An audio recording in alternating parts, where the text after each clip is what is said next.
लखनऊ की पुरानी गलियों में एक हवेली थी। इतनी पुरानी कि दीवार से प्लास्टर झड़ता रहता था और दरवाजों से चीख सी आती थी। लोग कहते थे कि उस हवेली में कुछ है, कोई है, पर सालों से वहाँ सिर्फ एक लड़की रहती थी। नूर नाम ही काफी था। जिस गली से गुजरती थी हवा रुक जाती थी। लंबे बाल जैसे काले बादल और आंखें, बस आंखें ऐसी कि देखने वाला खुद को भूल जाए। लोग कहते थे कि वो नॉर्मल नहीं थी, छोटी सी उम्र में सब कुछ समझती है। कहते थे लोग वो कुछ देख सकती है जो हम नहीं देख सकते। मगर नूर खुद नहीं जानती थी कि उसकी जिंदगी एक पुरानी दास्तान से जुड़ी है। एक ऐसी दास्तान जिसका राज सिर्फ एक जिन जानता था। वो जिन था, नाम था रेयान, और वो सालों से नूर के साथ था, पर नूर को पता ही नहीं था। रेयान को नूर तब मिली जब वो सिर्फ 5 साल की थी। उसके माँ बाप का एक्सीडेंट हुआ था और नूर बस बच गई थी। तब से उसकी दादी ने उसे पाला और रेयान ने उसे देखा। हर वक्त हर लम्हा उसे एक हुक्म के तहत जमीन से बांध दिया गया था। एक पुरानी मन्नत थी जिसे किसी पीर बाबा ने पूरा करने का वादा किया था। तब रेयान को इंसानी दुनिया में ला दिया गया, अगर एक शर्त के साथ। वो इंसान से मोहब्बत नहीं करेगा, पर मोहब्बत तो मोहब्बत है, हाँ किसी शर्त की परवाह करती है। एक रात नूर हवेली के आंगन में बैठी थी। चांदनी उसके चेहरे पे गिर रही थी और वो आसमान की तरफ देखकर दुआ मांग रही थी। या अल्लाह, अगर तू मुझे सुन रहा है तो मुझे किसी ऐसे का साथ दे जो कभी ना छोड़े, जो सिर्फ मेरा हो। रेयान उस लम्हे उसके बिल्कुल पास था। सालों से छुप कर देखने के बाद उस रात पहली बार उसका दिल हिल गया। मैं हूँ, उसने खुद से कहा, पर मैं कह नहीं सकता। एक शाम नूर अपने कमरे में थी। उसे एक आवाज सुनाई दी, हल्की सी, जैसे कोई कहीं से बुला रहा हो। नूर ने पलट कर देखा, कोई नहीं था। फिर शीशे के सामने उसे अपना अक्स हल्का सा बदलता नजर आया, जैसे कोई और वहाँ हो। नूर से आवाज आई। नूर कौन है? ने डरा हुआ पूछा। जिसके लिए मैं सालों से जिंदा हूँ, आवाज ने जवाब दिया। और उस शाम पहली बार रेयान ने अपने आप को दिखाया। वो आया हल्की सी रोशनी में। उसका चेहरा इंसान जैसा था, पर आंखों में एक गहरा अंधेरा था, सालों का तन्हाई का अंधेरा। नूर घबरा गई। कौन हो? मैं वो हूँ जो सालों से तेरा साया था, तेरा रखने वाला।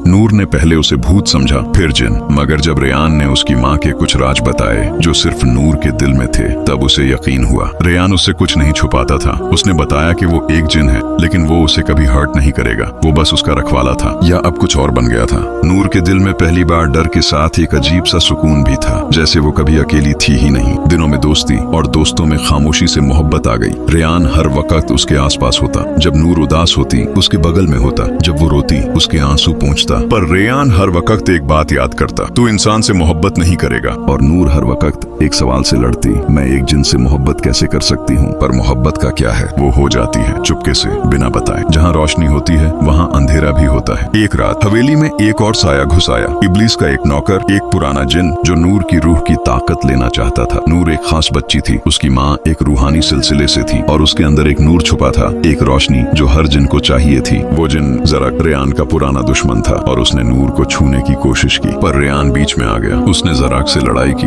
अपनी ताकत का इस्तेमाल किया और नूर को बचाया। मगर उस लड़ाई के बाद नूर ने रेयान से सिर्फ एक बात पूछी, तुम मुझे छोड़ के तो नहीं जाओगे ना? रेयान ने आंखों में आंसू ले कहा, मैं कभी नहीं गया नूर, और अब कभी जा भी नहीं सकता। एक शाम जब लखनऊ की गलियों में बारिश हो रही थी, नूर ने रेयान का हाथ पकड़कर कहा, मुझे तुमसे डर नहीं लगता अब, मुझे सिर्फ तुम्हारे बिना डर लगता है। रेयान ने आंखों में आंसुओं के साथ मुस्कुराकर कहा, मैं एक जिन हूँ नूर, मेरी मोहब्बत मेरी सजा बन सकती है तुम्हारे लिए। नूर ने मुस्कुरा के कहा, तो मुझे अपनी सजा बना लो। उस लम्हे दोनों के दरमियान कोई फासला नहीं था, सिर्फ एक वादा था कि चाहे कुछ भी हो वो एक दूसरे का साथ नहीं छोड़ेंगे। जराक वापस आया, इस बार ज्यादा ताकत के साथ। उसने नूर की जान लेने की कोशिश की और इस बार रेयान अकेला था। उसने पीर बाबा के उस पुराने तावीज को तोड़ दिया जिसमें वो बंधा था। उसने अपनी आखिरी रूहानी ताकत इस्तेमाल की, एक ऐसी कुर्बानी जो सिर्फ सच्चा आशिक ही दे सकता है। रेयान ने जराक को हरा दिया, लेकिन उसके साथ खुद भी रूह की दुनिया में चला गया। नूर चीखती रही, रोती रही, मगर रेयान चला गया। महीने गुजर गए। नूर वापस अपनी नॉर्मल लाइफ में आई, मगर उसका चेहरा वही था,